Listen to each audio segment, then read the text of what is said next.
ওহ মাই god, এত সুন্দর, এত মজার আর এতই সফট হয়ে থাকে এই মিষ্টিটা। আর বাজারে গিয়ে মিষ্টি কিনে খাওয়া লাগবে না। আপনারা যদি এটি শিখে যান তাহলে বাড়িতেই চটজলদি বানিয়ে নিতে পারবেন। তো এটা বানাতে কি কি লাগছে এবং কিভাবে করছি চলুন দেখে আসি। গাজর নিয়ে নিয়েছি, গাজরের মাথাগুলোকে কেটে আমি সুন্দর করে পরিষ্কার করে ধুয়ে নিয়েছি। এখন চিকন যে গ্রেটার আছে সেই গ্রেটারটা দিয়েই আমি সুন্দর করে এটাকে গ্রেট করে নেব। আপনাদের যদি এর থেকেও কোনো চিকন গ্রেটার থাকে তো সেটা দিয়েও গ্রেট করে নিতে পারেন, কারণ এটা যতটাই চিকন এবং হবে সে ততই এটা স্মুথ হবে খেতে। এখন আমি ফ্রাই প্যানে দুধ নিয়ে নিচ্ছি। এটা আমি লিকুইড দুধ নিয়েছি, আপনারা চাইলে পাউডার দুধও এখানে ব্যবহার করতে পারেন।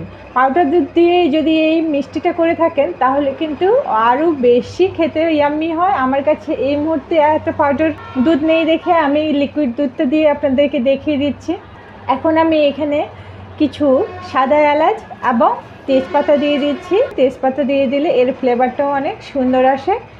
এখন আমি যে কেটে বা গ্রেট করে রেখেছিলাম গাজরগুলো সেগুলো এখানে অ্যাড করে দিলাম। এখন দেখা যাবে যে এই গাজরগুলো সেদ্ধ হয়ে এসেছে এবং দুধটাও খুব সুন্দরভাবে শুকিয়ে এসেছে। যখন গাজর এবং দুধটা ফুটে আসবে তখন আমরা এখানে চিনি অ্যাড করব।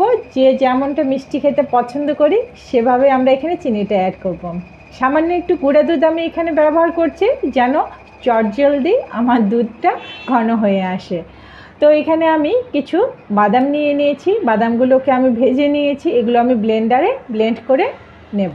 এদিকে দেখুন আমার দুধটা শুকিয়ে এসেছে অনেকখানি।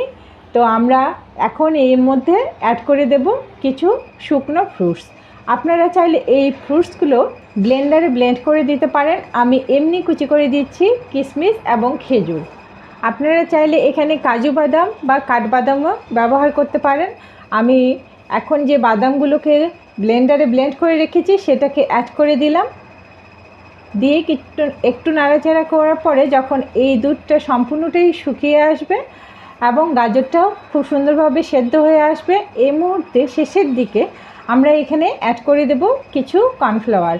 কর্নফ্লাওয়ার অ্যাড করতে পারেন, তবে যদি আপনাদের ঘরে কোনো কর্নফ্লাওয়ার না থাকে তবে একটি ঘরোয়া টিপস আপনাকে বলে দিই যে এখানে আপনারা চালের গুঁড়াটা অ্যাড করতে পারেন।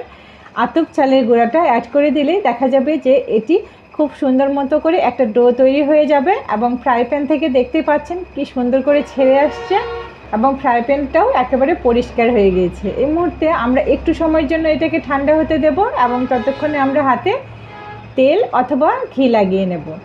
নেওয়ার পরে আমরা এভাবে সুন্দর করে এই ডোটাকে মিষ্টির শেপ দেব। দেখতেই পাচ্ছেন কি সুন্দর হয়েছে, কি চকচকে একটা গ্লেজ দিচ্ছে আমার এই মিষ্টিগুলো।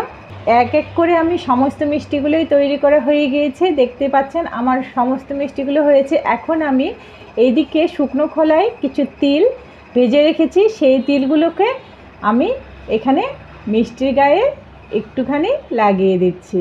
দেখতে পাচ্ছেন আমি ডিপ করে নিলাম এই তিলের মধ্যে মিষ্টিগুলোকে, দেখতেও গর্জিয়াস লাগে আর এই তিল গায়ে যে মিষ্টিগুলো লেগে থাকে তো খেতেও কিন্তু অসম্ভব রকমের মজা হয়ে থাকে। বন্ধুরা, আমার এই মিষ্টিটা যদি আপনাদের ভালো লেগে থাকে তো অবশ্যই আমার চ্যানেলটিকে কিন্তু প্লিজ সাবস্ক্রাইব করে দেবেন, লাইক করতে ভুলবেন না।